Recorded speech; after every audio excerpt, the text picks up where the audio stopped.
Manchester United are in talks to sign Senne Lammens as goalkeeper, with total package of €20 million.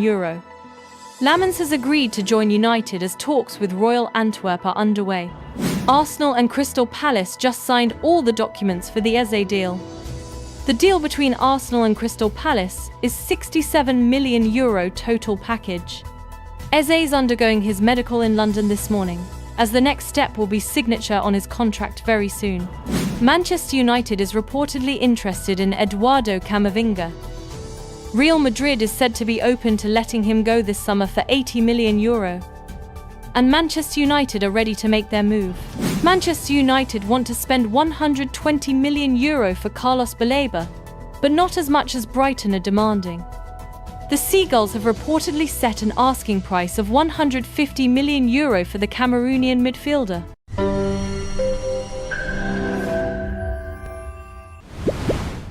Welcome back to Pitchside Hub TV, where we unpack the latest football drama with depth and flair.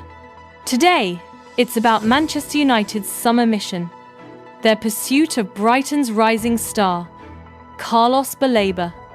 Is this the midfield gem United need, or has Brighton simply priced them out of the race?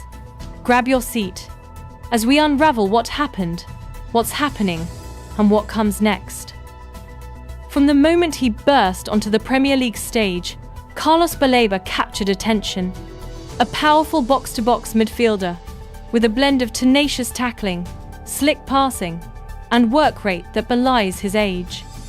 United, in the market for dynamism in midfield, made their interest clear, and Brighton's valuation set the tone. Brighton, proud of their model for developing and profiting from young stars, immediately placed a steep valuation on Baleba, reportedly up to €120 million, or around £100 million. A huge price, even in today's inflated market. United's opening offer fell short. Some reports suggest they proposed an £80 million initial fee, combined with performance add-ons and even a swap involving Jadon Sancho. But Brighton stood firm, reluctant to even entertain the idea. The financial gap had been drawn. Brighton's leadership made their position clear. The club's manager expressed unwavering confidence that Baleba would remain, with a contract running through to 2029. No desire from the player to move, and a clear strategy to continue grooming him. The message was unequivocal. Baleba isn't for sale this summer. Manchester United, facing profit and sustainability rules and already investing heavily in other positions, struggled to match that confidence with reality. With Brighton refusing to play ball, United recalibrated. Rather than chase a deal that seemed dead-end, they began evaluating smarter alternatives.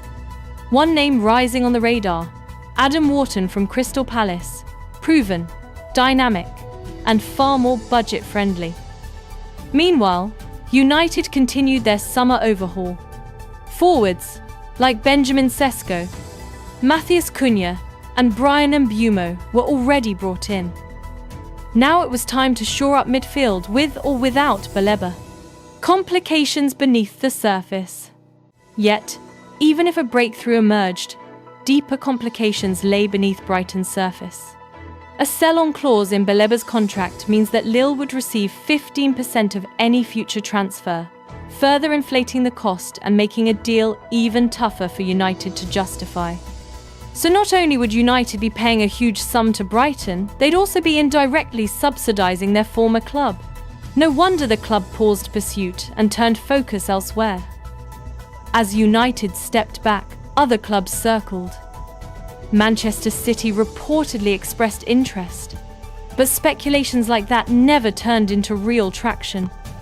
Meanwhile, United balanced the books by eyeing departures. Alejandro Garnacho on the radar of Chelsea, potential exits for Jadon Sancho and Antony. They needed funds and clarity before plunging into such a mega deal. On the pitch, Baleba continued to shine. Since joining from Lille in 2023, he's evolved into a multi-dimensional midfielder, strong in tackles, elegant in dribbles, deceptively calm under pressure. He's even earned Brighton's Young Player of the Season award. and claimed a goal of the month for a stunning long-range strike. January in Europe? Not yet. For now, his future remains aligned with Brighton's ambition, and that means leading their push toward European qualification. Why United was so keen?